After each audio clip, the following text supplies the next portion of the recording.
Daylight, my MVVs, welcome. Ooni of Ife allegedly slammed Ebony with so much rage and anger. Decree or no decree, your immunity is gone. Cures over Àṣẹ Olórí Abeda invocation. They said Ooni of Ife slammed Ebony. You must choose, between, immunity, myself and Àṣẹ Abeda. They said that was what Ooni of Ife, said to Ebony, slammed her. She was crying, confused, scared. Hi. In fact, I do know that if Ebony has never regretted her life, this time you see she has regretted. She's trying, she is trying, posting, trying to be okay, trying to be strong. But she had gone through so much. Me, I am not feeling for her because I know what Olori Naomi went through. I'm sorry. If anybody expect me to feel for her, I am not. And I will not. They said Ebony stood in front of Ooni of Ife visibly tense.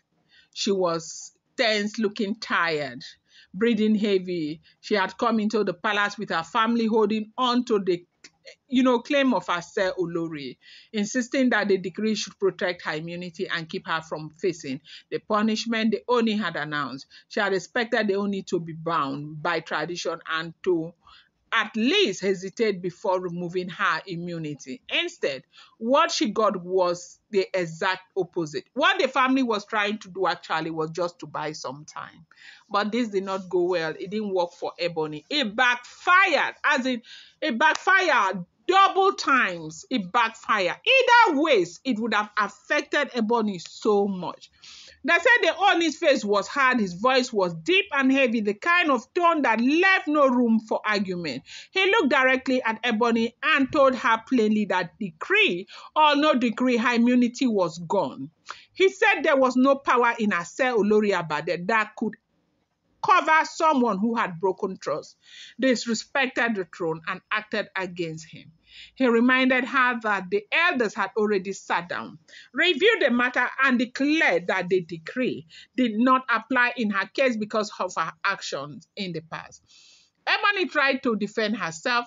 She said that the law was the law and that tradition was meant to be respected. Like she was begging Kabiyesi that was why she agreed with the family, but she was never really informed of, other implications of, the Àṣẹ Olórí Abeda. She started crying and, trying to beg Kabiyesi, trying to, Kabiyesi has a lot of, consideration when it comes to women. Yes, it does understand that women are weak, women are somewhat weak, sorry to use the word weak, and that they should be treated with some kind of care. I rather use the word fragile, right, rather than weak, right? They should be treated with some kind of care and all of that. That's how Kabiyesi is. But they said Kabiyesi told her straight that you're going to choose one. You have to pick one. They say his words, cut deep. He told her that this was no longer about the decree. It's about the choice she needed to make now. He gave her 3 clear options. She could choose him, which meant accepting his authority and staying in the marriage under the rules.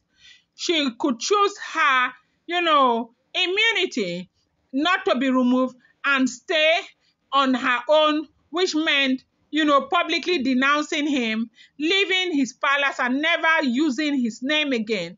Or she could choose Àṣẹ Olórí, which meant standing with her family against him and facing whatever consequences came from that decision. Kabiyesi made it very clear. Ebony's family stood behind her, but they were not as firm as before. The Ooni's word carried a weight that shocked even them. He told them directly that their attempt to hide her under the decree had failed. He reminded them that they could not come into his palace, challenge his authority, and expect to walk out with the same respect they came with. His tone was sharp. His eyes looked on Ebony the entire time. She looked around the room. The air was tense and nobody dared to interrupt. They only leaned forward slightly and told her that this is her last chance to decide. He said he was not going to go back and forth with her anymore. If she wanted to stay as his wife, she would do so without immunity. If she wanted immunity, then she had to leave. And if she wanted to stand by the decree, she would be treated as someone who had chosen to oppose him. Kabiyesi made it very clear. And for a king to speak this way, you don't want to, be that person who goes against your own husband, do you? Do you? Ebony lip trembled. She asked for time to think, but the Oni cut her off. He told her that the time to think had passed the moment she walked into the palace with her family to invoke the decree. He reminded her that the trust between them had already been damaged and that immunity could not repair that. That, in fact, nothing on earth is going to repair that. She cried. They said Ebony cried. When Kabiyesi said nothing on earth was going to repair that, they say Ebony broke down in serious tears. Like, she really broke down. She was very, very devastated. That wasn't what she expected to have come out of the mouth of Kabiyesi. She expected maybe just more from Kabiyesi, some kind of, pity from Kabiyesi, and that was not coming because the man wasn't ready for that. Her family tried to speak on her behalf, but they said the Oni's voice rose sharply. He told them that their interference had already made things worse, and that from that moment they should leave the matter between him and Ebony. He made it clear that they would not be, dictated. That he would not be dictated to by anyone, not even through a traditional decree. They said the whole room went silent again. Ebony looked down at the floor, and the Oni's final words were firm. He told her to decide now, because by the time the sun set, the matter would be closed and there would be no going back. Now, I think one of the major things that Ebony is not understanding is the firmness of Kabiyesi. That is why you see anybody who is not so firm, do not take them for granted. Don't be taking people for granted, because some people, you see them like this. When they start, there will be no hiding place for you. Honestly. You see, things were not as bad as they are right now.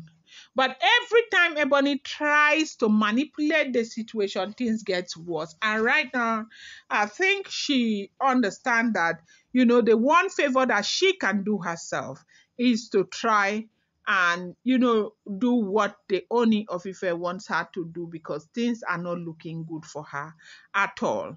I'm going to bring you more update. Do not forget that these are all alleged rumors, unverified information making the rounds on social media and should not be seen as fact.